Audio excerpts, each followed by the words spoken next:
Hello ladies and gentlemen, my name is Stuart and welcome to my kitchen. Today I'm going to teach you how to make ribs in your own kitchen. You don't need a smoker, you don't need a barbecue. If you got an oven, you can make the most amazing ribs that are going to make those smoker guys and barbecue guys all cry in shame. It's really that simple. So I was going through YouTube and looking at all of the different rib recipes. My God, I couldn't believe the stuff they were telling you to do.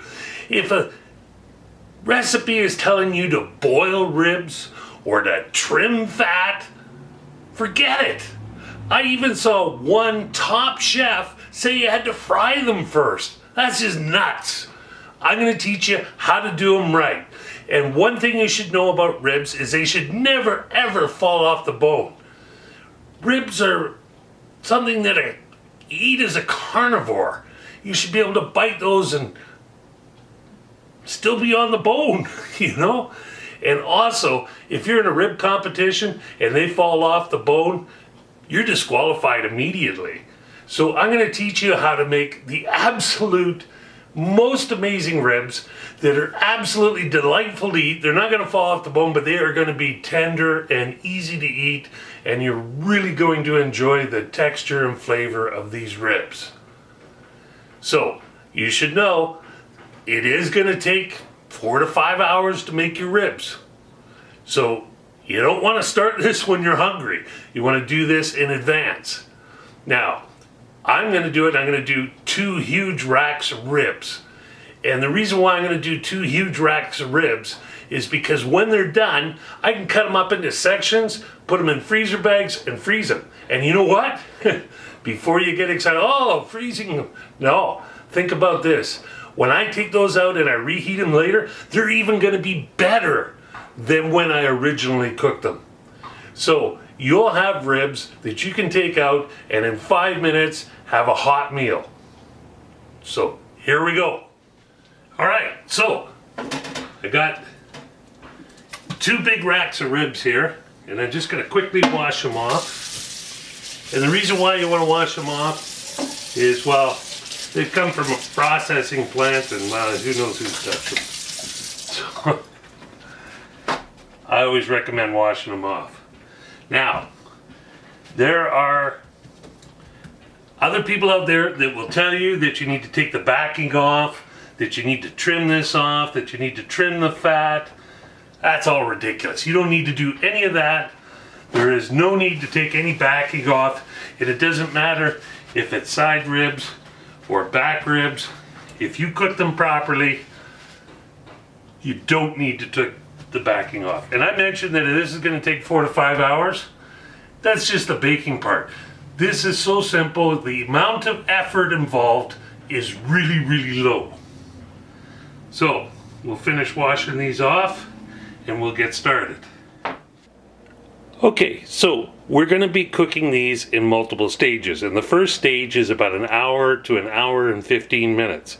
So we need to preheat the oven for this hour and 15 minutes to 350 degrees. Now, if your oven's like mine, well, it doesn't heat up that quickly to 350 degrees. So if you want to speed up the process, just put it on broil, select high, and let it heat up. And by the time you're ready to put it in, you just switch it to bake, 350 degrees, it's going to be there. Simple and easy. You can use whatever pan you like. Look, mine's a little bit lifted and has a grill on it. That's not necessary. A baking sheet will do just fine. But what we're going to do is we're going to put some tinfoil down there, and that'll help with not making too much of a mess later for the wife. Alright, so I just laid some foil out, sprayed a little bit of cooking spray on there. You can use whatever you want. If you like butter or margarine or lard or whatever it is you like, go ahead and put it on there. And but we're just going to use cooking spray. So the first thing you're going to need to do is put a rub on your ribs, which I'm sure you've all heard of that. It's really simple. I'm just going to use this Carolina Pit and some Yellowstone Ranchers All-Purpose, but you know, you can use whatever you want. This is not a critical step. It just means you gotta have the rub on there and because you need those salts and you need those spices to really work the cooking of these ribs. So don't get excited about running out and finding Carolina Pit or Yellowstone All-Purpose. Whatever you decide to use will work just fine. So I've just laid them on the pan, and I'm going to add the rub to the bottom side first. You can put on as much or as little as you like. So we'll start off with the pit. Just going to rub that in there. And once again, you know, don't trim anything off, you know. Guys will tell you that you got to trim the ends off or, you know, trim all this fat off. Believe me, you need the fat. Don't trim off the fat. That is the wrong thing to do. And as far as trimming the ends off goes, you know what? The price of meat is through the roof nowadays. I'm not throwing anything out. Heck with that. All right, so we've done the bottom side. We're just going to flip them over now. And we will do the top side. I just used the Carolina Pit on the bottom side because, you know what, it's not that critical on the bottom. You just want the salts on there. That's the important part. The top here is where we're gonna go crazy. So here we go. See how easy doing a rub is? It's no effort at all. You just want, once again, get those salts in there. So then we'll add our Yellowstone Cowboy on there. That's just going to add some extra flavors. And you can put as many different salts or spices on as you like, or as little as you like, but you need some on there. But this will definitely help it be absolutely amazing. All right, pretty simple, adding the rub, no problem. Okay, so the main reason why we're gonna cook the first hour and 15 at 350 degrees is we wanna get the fat to begin rendering before we turn that temperature down. We don't wanna go down too much. After we've gotten our fat to the point of rendering, we're actually gonna turn it down to about 270 degrees. Now, a lot of these smoker guys and everything will tell you to be around 220, 200 degrees. That's just crazy. You know, that is not the way we cook food. We want food to be cooked properly, without bacteria, and to taste really good. And I'm telling you, cook it this way and you are going to put those guys to shame. People are going to try these ribs and they're going to want more. You're going to try them and you're going to want more. So, we've got the rub on. Now the last thing that we're going to do is we're going to put one piece of foil across the top. Now, we're not going to wrap it, we're not going to tuck it in, we're just going to set it on top.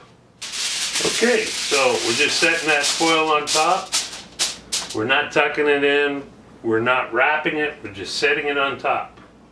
All right, so now we're ready to put the ribs into the oven, and remember we left it on broil on high, so we're just going to cancel that, and we're going to put it on bake and 350, and look at that, we're 350.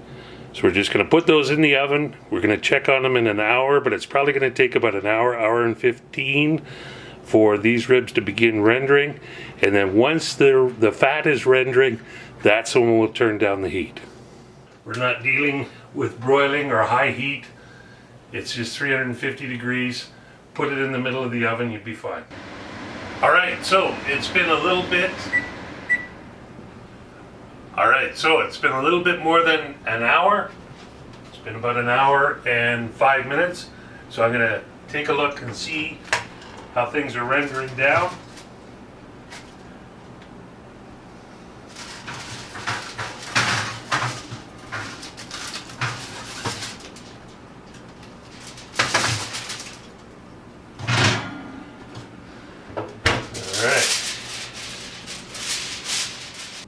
So as you can see, the fat has begun to render, and that's what we're looking for. That was the whole point of the 350 degrees. So these are actually ready to get turned down, and it has been about an hour and 7 minutes. So right in the timeline. We're going to put these back in the oven, and we're going to turn the oven down to 270.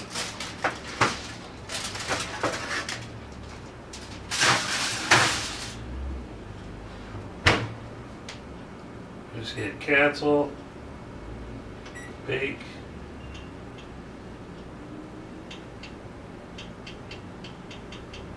and 270. We're good to go. So this round we're going to go about an hour and a half, and then you'll see in an hour and a half we're going to do a secret addition to our ribs. That's what makes all of the difference in the world, and you'll see it shortly. All right, so it's been about an hour and a half since we checked and turned down our temperature. So now we're going to pull them out, and I'm going to show you what we're going to do. We're going to add this special ingredient that is going to do something amazing. So hang on a sec here. So here we go. I'll just take this foil off for the moment, so you can see how all of that fat is all rendering down. It's looking perfect. And just so you understand, when that fat renders down, that is what makes the ribs tender and tasty. And that's why you don't cut that fat off. All right, so here is the secret ingredient that is really gonna make these ribs awesome, and it's Japanese barbecue sauce. Now this is different from your other barbecue sauce. This is like a thin liquid, and we're gonna pour it over the ribs. Then we're gonna put the foil back on, and then we're gonna put it back in the oven. Okay, so we're just gonna pour this stuff on. And if you don't have Japanese barbecue sauce, you could probably use Korean barbecue sauce. Look at that, yeah, that's gonna be beautiful. Gonna be beautiful. And it doesn't have to be this brand. Any Japanese barbecue sauce is gonna do the trick. So then, all we're gonna do now, we've so far had the ribs in the oven for 2.5 hours now. So we're gonna go another hour and a half, and we're gonna do this next hour and a half at 270 again with the foil on top. So another hour and a half. All right, so now we're at hour 4. It's time to take them out, and we're gonna start applying the barbecue sauce next. We are just less than an hour away from finishing these fabulous ribs. All right, so take them out of the oven.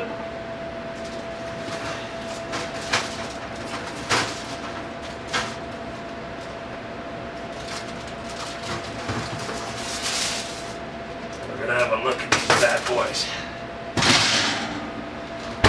We can get rid of this now. We won't be needing the foil any further.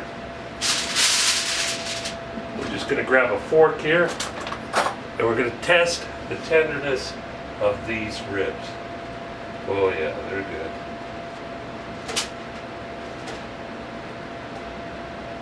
Yeah. Doing good. Okay, so next step. If you watch my other video on how to make a barbecue sauce, so I've just taken the ribs, I've flipped them upside down. We're going to do the bottom side first. Got a trusty brush here and our created barbecue sauce. So, little trick, tip, run the brush underwater first, squeeze it out. That way you won't be saturating it with the barbecue sauce. Just saves you a little bit of barbecue sauce. So all we're going to do is we're just going to run a nice coating. We're going to get down the sides. And put however much you want on there. It's, whatever your liking is. Some people like a lot of barbecue sauce, and some people only like a small amount. You know, if you're doing back ribs, you know, back ribs are really more about the sauce than they are about the ribs themselves. But these ribs here, they're going to be delicious. We got our rub on there. We used our Japanese barbecue sauce. This barbecue sauce is just the icing on the cake. Of course, you know, cake's not very good without icing, so, well, you know.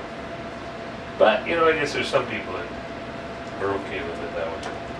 So this time around, we are not going to put the tin foil back on, and we're actually going to turn up our heat back to 350, and we're going to put this back in the oven and let the backside cook for a bit, and just let the barbecue sauce caramelize on the bottom. And we don't need to do that for very long, maybe 15-20 minutes. Then we're going to flip them over, and then we're going to do the tops, and that will be our last stage. So we'll give this 15 or 20 minutes, then we'll flip them over. We'll barbecue sauce up the tops, leave them in for probably another 45 minutes, and we're done. Not that hard, and things are really looking good. Okay, so it's been about 15 minutes that we did the backside, and they look fabulous. So we're going to flip these over, and we're going to start working on the top side. You can just see how good those are looking. They are just coming along absolutely beautifully. Okay, so I just flipped those back over. Now all I'm going to do is baste them up, just like we did with the other side. And, you know, just simple. Just like painting a fence.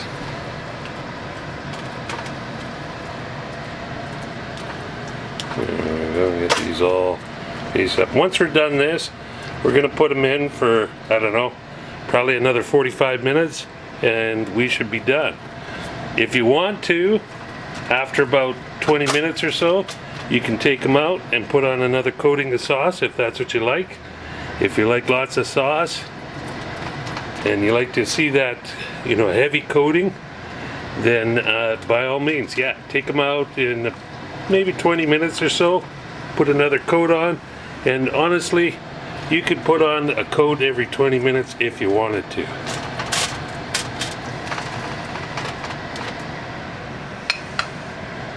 Oh yeah, those are going to be delicious. Okay, just because we need to get in about another 45 minutes out of these ribs, we're actually going to turn it down a little. 350 is going to be a little high.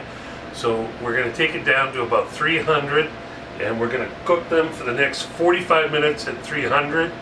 And probably at about 20 minutes, I might take them out and put another coating on there, which you can do as well, or you can just cook it non-stop for the next 45 minutes, your choice. Okay, so it's been 5 hours in total now. It's time to take out the ribs and see what we got. Ooh.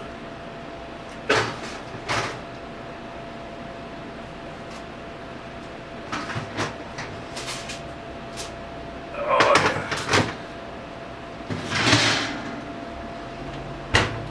So after I had basted them with the barbecue sauce, 20 minutes later I actually put on a second coat because, I don't know, I just felt like having extra barbecue sauce. So this is 2 coats barbecue sauce. You can do 1, you can do 2, you can do 3, whatever you like. So now you can see these are just absolutely beautiful. They are going to be so delicious. These are wonderful, and you'll enjoy them a lot. So that's it for today. Yeah, it took 5 hours, but man, first of all, it wasn't a lot of effort, and the second thing is the end result is amazing. And now, like I say, you can cut these up into pieces, put them in the freezer, and the next time you heat them up, they'll even be better. Thanks for now.